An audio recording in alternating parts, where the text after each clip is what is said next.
Sufiyan classes की YouTube channel में। दोस्तों आज के इस वीडियो एपिसोड में हम और आप पढ़ने वाले हैं बहुत ही शानदार टॉपिक, जिस टॉपिक का नाम है संस्कृत साहित्य लेखिका। जी हाँ मेरे दोस्त, यह संस्कृत विषय की क्लास 10th के चैप्टर नंबर 4 है, जिसका नाम है संस्कृत साहित्य लेखिका, यानी कि संस्कृत साहित्य की लेखिका। मेरे दोस्त आज हम लोग ये पढ़ने वाले हैं संस्कृत साहित्य लेखिका पाठ का सारांश। यानी कि जब भी बात होगी संस्कृत साहित्य लेखिका पाठ की, यानी बिहार बोर्ड में यदि आपका प्रश्न सेट होगा संस्कृत साहित्य लेखिका पाठ से, तो इससे ज़्यादा प्रश्न नहीं बनेंगे। ठीक है, यानी ऑब्जेक्टिव और सब्जेक्टिव दोनों का इसमें सारांश जोड़ दिया गया है। इतना ना इसमें से ऑब्जेक्टिव निकाल दिया गया है कि इससे एक्स्ट्रा ऑब्जेक्टिव बन ही नहीं सकता है इस चैप्टर से। ठीक है, तो क्यों ना हम उसको काफ़ी ही विशेष तरीके से, बेहतरीन तरीके से पढ़ लें कि बिहार बोर्ड कहीं से भी किसी भी प्रकार से ऑब्जेक्टिव निकाले तो आप सभी लोगों को कहीं से कोई भी प्रकार का दिक्कत नहीं हो और आप एग्जाम के खोपड़ी में छेद करके आए और एग्जाम में धुआं करके आए। ठीक है, तो आप सभी लोगों से मेरा एक यही निवेदन है, रिक्वेस्ट है कि आप सभी लोग वीडियो के अंत तक जरूर बने रहें, ताकि आप सभी लोगों को किसी भी प्रकार से, कहीं से किसी भी प्रकार से समस्या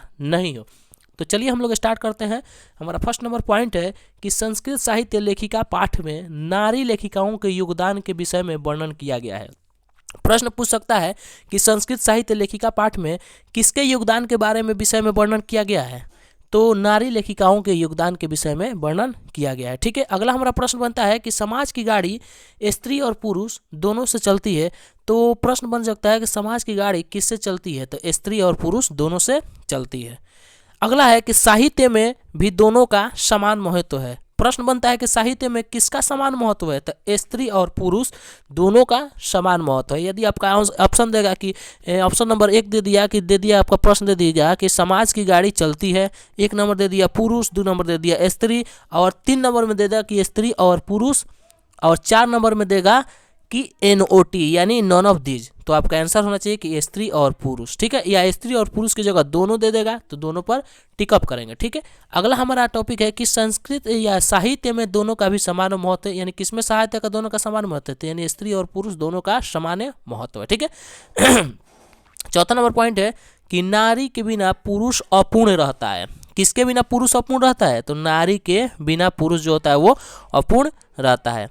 अगला पॉइंट है कि वैदिक काल के आरंभ में शास्त्र और काव्यों की रचना करना, उनका संरक्षण करना पुरुष का कार्य था। किस में, यानी वैदिक काल के आरंभ यानी शुरुआत में शास्त्रों और काव्यों की रचना करना और उनका संरक्षण करना पुरुष का कार्य था। देखिए आप सभी लोग इसका स्क्रीनशॉट लेते चलेंगे ताकि आप सभी लोग को नोटबुक बनाने में किसी भी प्रकार से, कहीं से भी कोई भी समस्या नहीं हो। ठीक है, अगला हमारा है कि वैदिक युग में मंत्रों की दर्शिका केवल ऋषि ही नहीं ऋषिका भी थी। यानी वैदिक युग जो था उसमें जो मंत्रों का जो उच्चारण करते थे तो केवल ऋषि ही नहीं करते थे, उसमें ऋषिका भी करती थी। यानी ऋषिका कहने का मतलब क्या हुआ कि ऋषि की पत्नियां भी।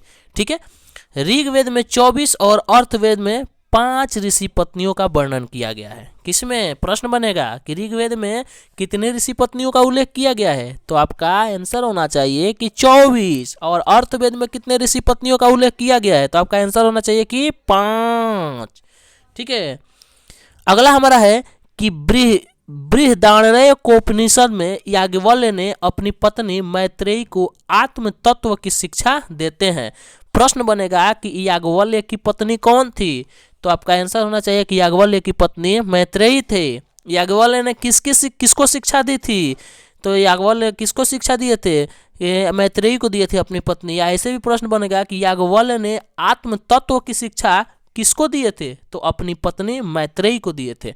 उसके बाद आपका प्रश्न बनता है कि याज्ञवल्क्य ने अपनी पत्नी मैत्रेयी को आत्म तत्व की शिक्षा किस उपनिषद में देते हैं, तो वो आपका जो उपनिषद है बृहदारण्यकोपनिषद। ठीक है, इससे ज़्यादा इससे प्रश्न नहीं बना। देखिए एक टॉपिक से कितना प्रश्न बना, कम से कम 4 बना कि नहीं बना। तो देखिए विशेष तरीके से ध्यान से पढ़ेंगे ना तो किसी भी प्रकार से कोई भी क्वेश्चन आएगा, जब बात होगी संस्कृत की ना, तो समझिए कि एकदम उड़ा के आएंगे प्रश्न को।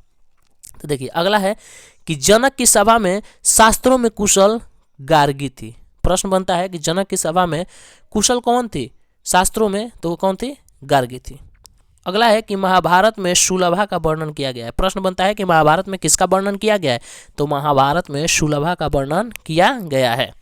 लौकिक संस्कृत में 40 महिलाओं का वर्णन है। प्रश्न बनता है कि लौकिक संस्कृत में कितने महिलाओं का वर्णन है, तो लौकिक संस्कृत में 40 महिलाओं का वर्णन है। आप सभी लोग वीडियो के अंत तक बने रहेंगे ताकि आप सभी लोग अपने बिहार बोर्ड के एग्जाम में अच्छे से अच्छे मार्क्स में इजाफा कर पाएँ, ठीक है। और एक शेयर जरूर लगा दीजिएगा, लाइक कमेंट जरूर कर दीजिएगा और अपने फ्रेंड के पास जरूर शेयर कीजिएगा ताकि आपके फ्रेंड्स भी इस वीडियो का लाभ उठा सकें, ठीक है। अब देखिए 40 महिलाओं में प्रथम कल्प विजयांका थी, यानी 40 महिलाओं में जो प्रथम कल्प कौन थी, वो थी विजयांका थी।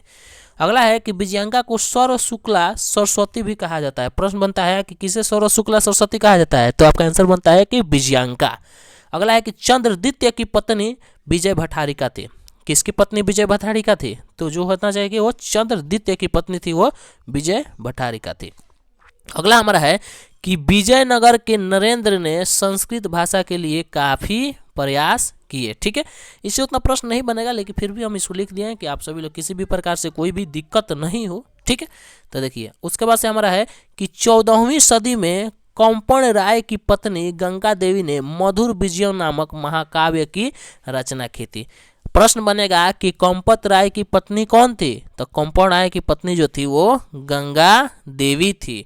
गंगा देवी द्वारा रचित काव्य का नाम क्या है, तो वह है मधुर विजयम नामक जो महाकाव्य है उसकी रचना गंगा देवी की है। किस सदी में कंपत राय की पत्नी गंगा देवी, 14वीं सदी में कंपत राय की पत्नी कौन थी, गंगा देवी थी। उसके बाद है अच्युत राय की पत्नी तिरुलंबा थी। किसकी पत्नी तिरुलंबा थी, तो अच्युत राय की पत्नी। चंपू काव्य के रचनाकर तिरुलंबा थी। किस काव्य के रचनाकर तिरुलंबा थी, चंपू काव्य के रचनाकर तिरुलंबा थी। उसके बाद से है कि आधुनिक संस्कृत लेखिकाओं में पंडित क्षमा राव सबसे प्रसिद्ध है। प्रश्न बनता है कि आधुनिक संस्कृत लेखिकाओं में सबसे पहले किसका नाम आता है या सबसे प्रसिद्ध कौन है, तो पंडिता क्षमा राव।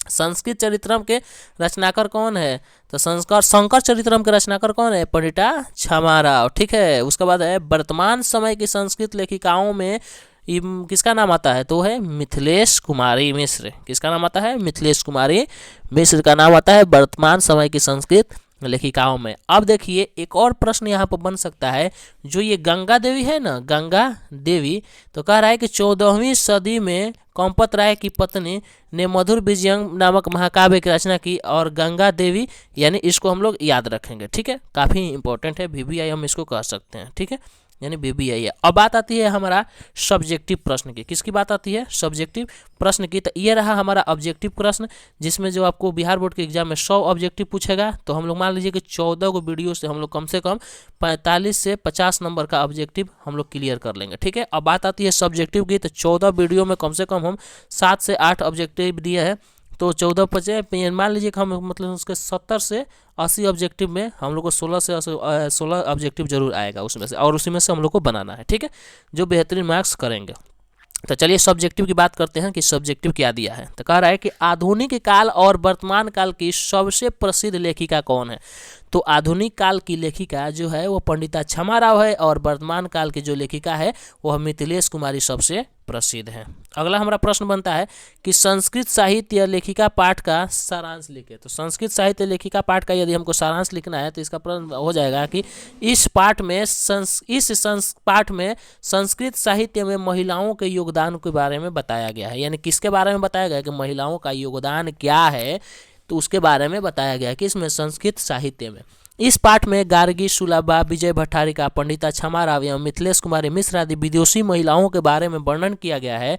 इस पाठ में बताया गया है कि वैदिक युग से लेकर वर्तमान काल तक संस्कृत साहित्य में महिलाओं का क्या योगदान रहा है, इसके बारे में बताया गया है। आप सभी लोग स्क्रीनशॉट लेते चलेंगे ताकि आप लोग नोटबुक बनाने में कोई समस्या नहीं हो।